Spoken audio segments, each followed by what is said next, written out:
শিশুদেরকে নিয়ে আমরা বাইরে বের হলে আপনি যদি আপনার ভাগনা ভাগ্নিকে নিয়ে বের হন, আপনি কমনলি জিজ্ঞেস করবেন যে কিছু খাবে তোমরা, ঠিক আছে?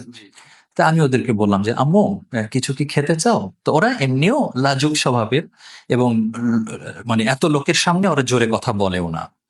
তো আমি হাঁটু গেড়ে বসে ওদেরকে জিজ্ঞেস করছি যে আম্মু তোমরা কিছু খেতে চাও? এখানে ফ্রুটস আছে, জুস আছে, বিস্কুট আছে। আমি নিজে থেকেই বলছি, হ্যাঁ, সারাদিন তো এগুলো আমরা পেয়েছি।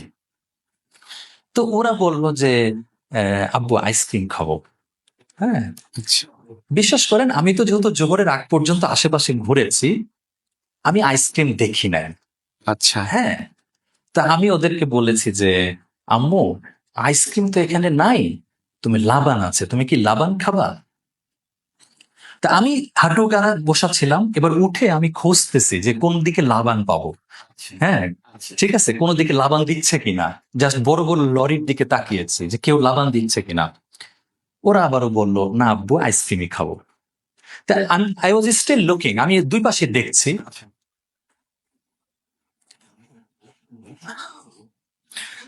আমি জাস্ট দেখলাম একটা ভিড়ের মধ্যে থেকে দুইজন যুবক, তাদের দুই হাতে দুইটা আইসক্রিম, আচ্ছা, তারা সোজা আমার মেয়ের কাছে এসে আইসক্রিম দিয়ে গেল।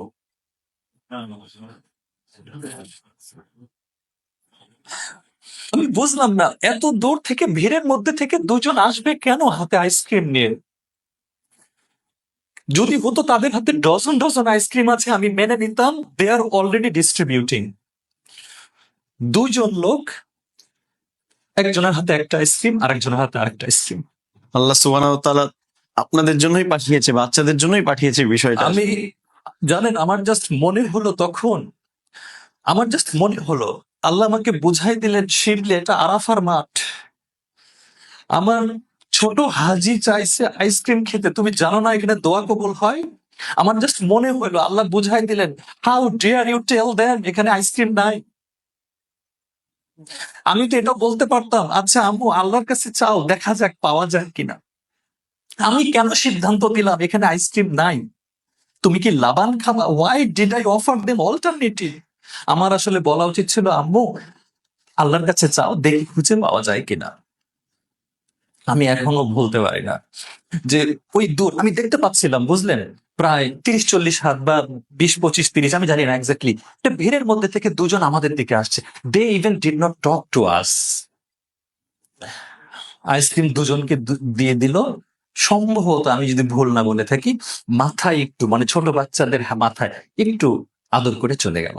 এবং এখানেও বলে রাখি যেদিক থেকে আসছেন তারা ওদিকে যান নাই, ফরওয়ার্ড সামনের দিকে চলে গেছেন। এখন অনেকে বলবে ভাই আরে এগুলো হয়ে যায়, ওনারা দিচ্ছিলেনই, আপনারা ওই মুহূর্তে পেয়ে গেছেন। But I don't believe that. আমি এটা বিশ্বাস করি না। আমি এটা এখনো বিশ্বাস করি আমি একটা ভুল করছি, আমার মেয়েকে বলছি এখানে আইসক্রিম নাই, তোমরা লাবান খাও। কিন্তু আল্লাহ তাদের দোয়া কবুল করছেন, তাদেরকে দিয়েছেন। এবং আমি এখনো এই ঘটনাটা আমার পরিবারকে এবং বিশেষ করে দুই মেয়েকে আমি নার্চার করি, আম্মু don't forget this, Allah is with us, আল্লাহর কাছে চাইলে পাওয়া যায়, আল্লাহ দেন, মানে এই বিশ্বাসগুলো আসলে স্টেবল করা। তো আসলে এগুলো প্রত্যেক বছর হজে, হজে আরাফার দিনে এটা তো মনে পড়েই। এবং ভাই বিশ্বাস করেন যতবার মনে পড়ে, এই যে আজকেও যেমন আমি একটু ইমোশনাল হয়ে গেছি, আমার এমন একটা দিন যায় নাই যে এই ঘটনা মনে পড়েছে আর আমাদের কান্না আসে নাই। ঠিক আছে, কান্না আসার মতোই বিষয়। হ্যাঁ, সেটাই। তো এটা এখন অনেকে বলবে কামান শিবলি ভাই সামান্য একটা আইসক্রিম নিয়ে আপনারা এত ইমোশনাল হয়ে যাচ্ছেন। No, it's not ice cream only, this is the response of আল্লাহ সুবহানাহু ওয়া তাআলা। এটা আইসক্রিম দিয়ে হিসাব করলে এটা তুচ্ছ ঘটনা, কিন্তু যদি আল্লাহর রেসপন্স হিসেবে দেখেন এটা তুচ্ছ ঘটনা নয়। এবং এখানে আমাদের আরেকটা বিশ্বাস রাখতে হবে, এটা এটা আল্লাহ ওয়াদা করেছেন আরাফার দিনের দোয়া কবুল হয়। অনেক হাজিরা যান, যারা জীবনে প্রথম যাবেন এটা মনে রাখবেন, অনেক হাজিরা যান শুধু আশেপাশে ঘুরে ফিরে দেখতে দেখতে আর খাবার সংগ্রহ করতে করতে সময় নষ্ট করেন। কিন্তু এটা যে দোয়া কবুলের একটা দিন, এটাই যে আপনি আগামী আপনার মানে অনন্ত ভবিষ্যৎ বংশধরদের জন্য যে দোয়া করে যাওয়ার একটা সুযোগ, আপনার ভবিষ্যৎ, আপনার অনাগত ভবিষ্যৎ সবকিছু নিয়ে দোয়া করে যেতে হবে, একটা অপরচুনিটি ছাড়া যাবে না।